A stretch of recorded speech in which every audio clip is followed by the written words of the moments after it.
host of the Gridiron.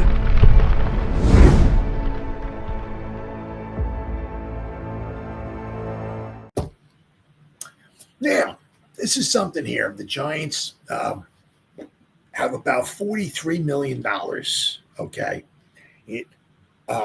salary cap going forward. Now, that's an estimate because the actual salary cap for next season has not been announced yet. So it's just speculative right now. If you remember in Hard Knocks, very beginning of Hard Knocks, I guess it might have been maybe the first episode or so, was Shane looking at his phone or was it his computer? And maybe it was an email. It was an email, I think. An email popped up, and then somebody called them, I think it was, or something like that. And the salary cap, he was budgeting for 235, and it went up to 245 or something like that. So it gave him like an extra $10 million to spend or something like that. So, right. But I mean, as of right now, it's very, very speculative. You know, we're just kind of guessing what the salary cap might wind up being. But the Giants got, they have obviously got some decisions they got to make here. Now, some of these guys here, is this in here? Okay, here we go. All right. Now, this is some guy did this here. He did a little bit of an article. Said that the Giants currently have around $43 million in salary cap space heading into 2025 offseason before they have any roster moves, cuts, and trade, according to Over the Cap. I always do Spot Track. I can just read the numbers better. I do Spot Track over the cap. Ain't nothing wrong with Over the Cap. I always do Spot Track. But of the players signed on to 2025, who could the Giants cut and move that could help to free up some salary cap space? Now, this is a thought, right? Devin Singletary. Now, the one thing is here, right? Good old Motor Singletary, right?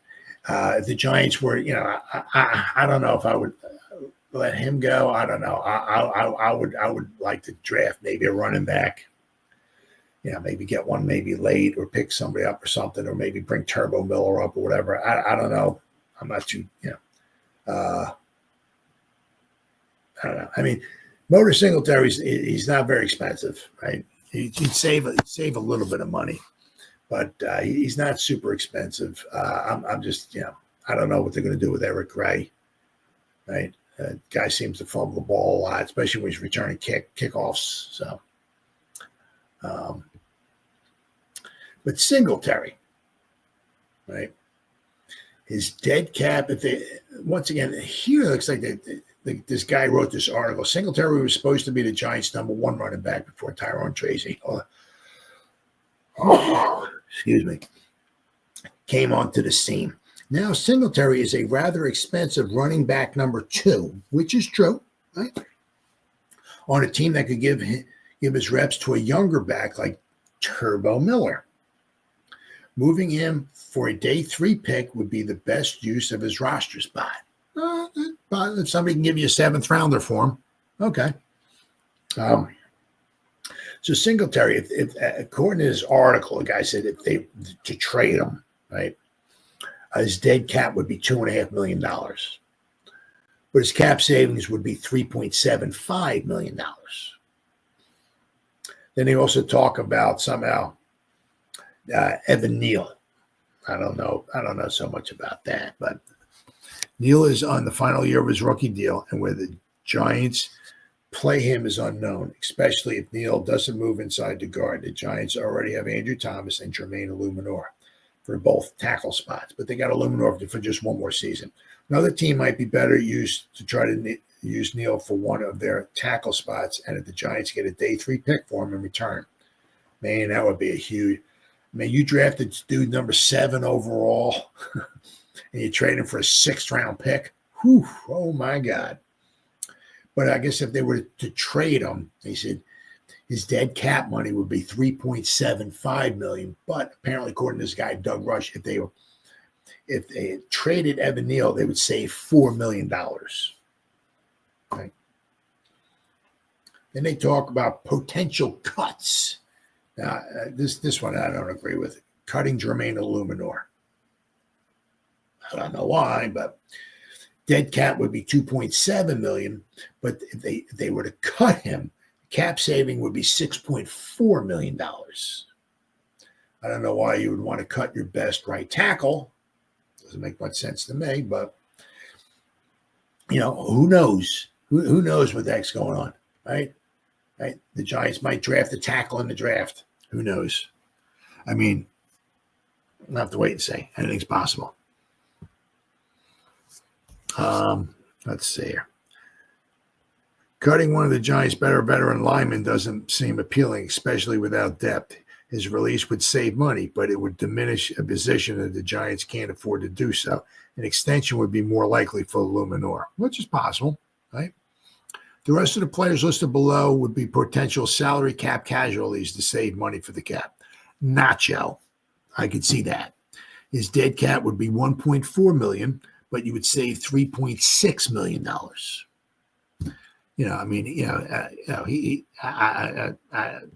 Some of these guys I can't even talk about. He was supposed to come in and do you were never going to get much from him out of the pass rush. That just wasn't happening. But he was supposed to do well against the run. Now he might have had some nice games here or there or whatever like that. But I just was never overly impressed with what Nacho has been doing for the Giants, especially in the run game. Not at all. And we're paying him $5 million a year. And it's just, we had Ashawn Robinson, which, we should have kept. Found some way to keep that guy because he did good. When he came to the Giants, he I can't remember what it was. Was it his knee? I think it was his knee early on, last 2023 meeting, last season. But when he got on the field, once again, we're not going to get a lot out of the pass and rush from him. But in the rushing game, he didn't do too bad. And we weren't talking about paying the guy $30 million a year, and he did very well in the running game, run defense. And we just didn't sign. We wound up keeping Nacho, but we let Ashawn Robinson go. So is what it is. But I mean, if we somehow we're, unfortunately for us, we don't have a lot of depth on the team. We got guys, and we got Chapman, but I mean, some of the other guys did not grade out very well at all this past season. So we're a little thin on the defensive front. So if you were going to let Nacho go, you'd certainly save yourself some money, but you'd be really depleting any depth you'd have at that position. Let's see, Cordell Flott. Now, this one, I don't know about this. I mean, they drafted Flott. He didn't do too bad last year. Once again, one of the problems, he gets injured, right? But they said if it would salary cap casually, if Cordell Flott was, the dead cap money would be about $250,000, which is nothing. But you would save $3.3 million. But the thing is that you're going to be saving $3.3 million for a cornerback who was playing for you. That's not a lot of money. Not a lot of money. And then they're talking about, I don't know, some of this stuff I don't agree with this guy. The guy's talking about cap casualty Micah McFadden. I don't. Dead cap money would be only $88,000. But if you cut him, your cap savings would be $3.3 million, which is cool. But once again, I don't know why you're cutting one of your starting defensive players. I mean, is he Harry Carson? Is he Ray Lewis? Is he Lawrence Taylor? Is he somebody is he Dick Butkus? Micah McFadden? No, of course not. But he's only $3.3 million. He makes a lot of tackles. Right? He's not the greatest. But once again, you're not paying him $30 million. You're not paying him 10. You're not paying him 20. So I don't really agree with that one. He also has Joshua Zudu. Okay, all right. But this one's very minimal. His dead cap, if you were to cut him, would be $292,000. His cap saving would be $1.4 million, baby. Yeah. So that's not a lot. That's not a lot of saving, but it's something, but it's not a lot. But once again, he was a third round pick, and you're going to be just cutting him. I mean, it's just a shame. We draft some of these guys, and we just can't develop them. Just can't. And then the kicker right in the freaking crotch is that you let these guys go, and they go to another team, and it's like, oh wow, look, Joshua Zuda's, wow, he's an All-Pro this year. Wow, geez, he didn't play like that when he was with the Giants. What's going on here? Wow, he goes to the Saints, and he's an All-Pro. What's going on? One of the other things, right? I mean, for some reason we had Kevin Zeitler. I mean, where are we at? Here we go. I'm going to look up Kevin. I mean, we let Kevin Zeitler go as a cap hit, not a cap hit, cap savings. Right? Just let him go. And every year he's just been chewing. We have problems on the offensive line. You got a good guy coming in, Zeitler, right? And he's old, but he keeps good year after good year after, and we let him go. It's like you got somebody good, and you still, what the we doing? So you let him go. It's like, yeah, we need a good guard. Well, you just had one. What are you doing? Some of that was, I think, from Gettleman with his, the way he did the salary cap really kind of screwed us over. But Kevin, ZIT, there we go. Good old Zeitler. Okay, let's see here. Offense. Now here, Zeitler. I mean, it's just unbelievable. He was with the Giants, right? After he left the Giants. Now, how old is he? I mean, he's up there. He'll be 35 in March. So he's up there. After he left the Giants after 2020, 2021, 22, and 23, he was with Baltimore. He graded out a 75, a 74.7, a 71.6. Past season with Detroit. Now, they got a good offensive line. Past season with Detroit. At 34 years old, he graded out 86.8.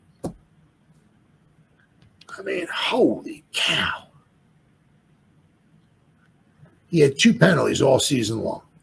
It's just unbelievable. 6'4", 340 pounds. And we had him. We easy, and it does not cost a lot of money. And we easily could add him for the last 4 seasons. Right? Unbelievable. All right, let me see here. I got where we at? Oh, here we go. Okay, and then the final one they talk about, and this one kind of makes a little bit of sense here. A little bit. It's not a lot of savings.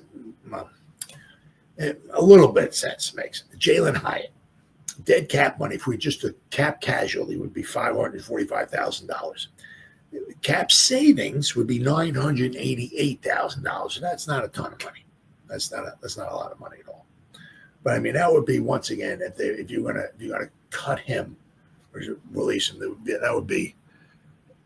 It's like you drafted this, you traded up to get this guy in the 3rd round, and then you just cut him a couple years later because he can't run routes. It's like, wow.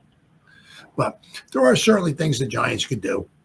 Restructuring some guys' money. I even seen, I don't know why you would do this, but I saw a couple of articles people were writing about Bobby Okereke possibly being a salary cap casualty too. I think that would be a mistake, but there are always things you can do. We do have some dead money this season, but a lot of that's from Daniel Jones. Right? We have $27 million in dead money.